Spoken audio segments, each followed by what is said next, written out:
있는데 네네. 이와 관련해서 주한 일본 대사가 어제 국회 외교통일위원장인 윤상현 의원을 만나서 50분 동안 면담을 하기도 했다고 합니다. 어떤 얘기 오갔는지 좀 듣고 오시죠. 나가미네 대사는 이게 단지 강제징용자 이 문제 때문만 아니다. 이 문제 그동안의 양국 간의 신뢰관계가 무너졌다. 훼손됐다. 그래서 도대체 일본 측이 생각하는 방안이 뭐냐 했더니 우리 정부가 제안한 안에 대해서는 일본 정부가 거부를 했다. 타협의 여지가 있느냐? 타협의 여지는 없다. 보다 진전된 안을 가져오면 가능성이 있을 수도 있겠다. 윤 의원이 전한 이 일본의 요구 사항은 일단 일본이 요청한 3국을 통해서 이제 좀 중재를 해보자. 중재위원회를 꾸려서 그리고 여기에 대한 답변을 18일까지 줬으면 하고 있다라는데 좀 여기에 대해서 어떻게 대응을 해야 될까요? 네, 이제 일본에서는 이제 1965년에 체결한 한일 청구권 협정 제3조에 따라서 중재위원회를 구성을 해서 이 문제를 해결하자라는 입장인데요. 네. 이 양국 간에 외교적으로 안 되는 경우에는 결국에는 제3국의 위원을 포함시켜가지고 결정을 하자는 건데 만약 그렇게 된다라면 저는 크게 세 가지 정도의 문제가 있을 수 있다고 생각이 듭니다.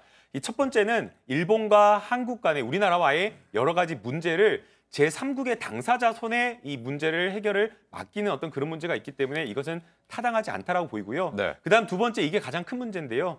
만약 이것을 이 중재위원회를 구성하게 되면 결국 이 한국과 일본 사이의 관계에 있는 문제 자체를 한일 청구권 협정의 문서에 기반해서 판단을 하게 됩니다. 그렇다고 한다면 이 문서에서는 이 여러 가지의 일제 침략에 있었던 그런 어떤 불법적인 것을 불법으로 인정하지 않는 문제가 있는 거고요. 그다음에 두 번째는 협약과 관련되어서 이 협약에 따랐는지 안 따랐는지만을 판단하도록 되어 있기 때문에 이거는 중재위원회를 구성 하나마나 일본의 뜻대로 하겠다라는 것밖에 될 수밖에 없기 때문에 결코 이 중재위원회 구성에 긍정해줘서 동의해줘서는 안 된다고 생각됩니다. 이거는요 사실 뭐 긍부정 떠나서 지금 뭐 결국 결과적으로는 저는 김남국 의원하고 이제 결론적으로는 이제 괴를 같이 하게 되는데 포인트는 이겁니다. 지금 우리나라 최고 어쨌든 외교의 총책임자가 문재인 대통령인데 문 대통령 본인이 분명히 했어요. 지금 이낙연 총리가 5월 15일 날 얘기한 게 있습니다.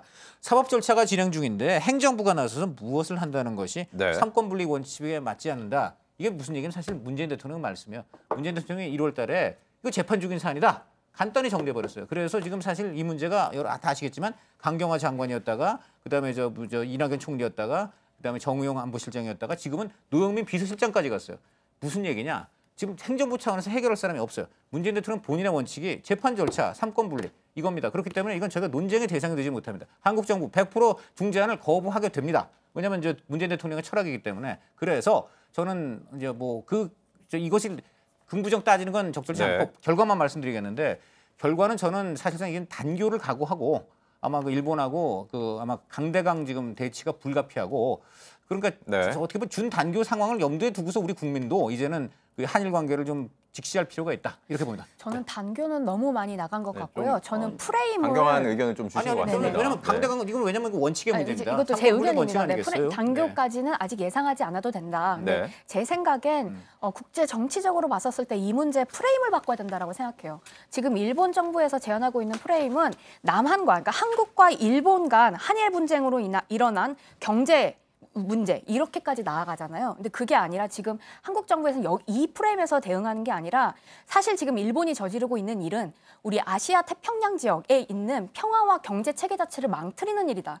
이것은 남한, 일본을 떠나서 북한의 일이기도 하며 중국의 일이기도 하며 결과적으로 가면 미국의 일이기도 한다.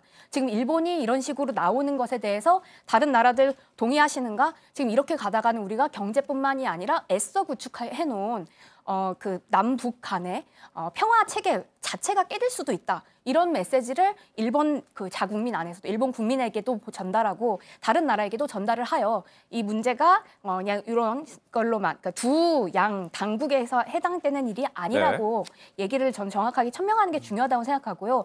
그렇게 정치적으로 대응하는 것이 현명하다고 생각을 합니다. 일단 우리 정부는 이 중재위 제안에 대해서 좀 응하지 않을 것으로 그러니까 알려지고 사실 있는데 이 중재위를 가는 것 자체가 그 일본의 프레임에 말려드는 것이죠. 그래서 이제 결국 못합니다. 맞는 말이고요. 다만 저는 신재 의원 100번 공감합니다만 뜻은 좋으나 현실성 굉장히 약할 겁니다. 아마 그런 우리 한국의 캠페인에 즉각 동참해 줄 나라는 좀 북한 정도밖에 일단 없을 것이고요. 네. 당장 최고 동맹국인 미국이 한일이 알아서 하라 지금 이렇게 팔짱 끼고 있습니다. 그래서 저는 이것은 결국은 한일 간에 풀 수밖에 없어요. 이것을 국제적으로 무슨 소리 나오겠습니까? 둘이 알아서 잘하라. 평화적으로 잘 끝났으면 좋겠다. 이 정도 나오지 절대 그 이상 안 나옵니다. 네, 일단 그 18일까지 일본이 시한을 제시를 했는데 18일 이후에 만약에 우리가 이 중재위 제안에 요구하지 않을 경우에 좀 2차 보복이 있을 수 있다 이런 관측이 나오고 있는 상황입니다.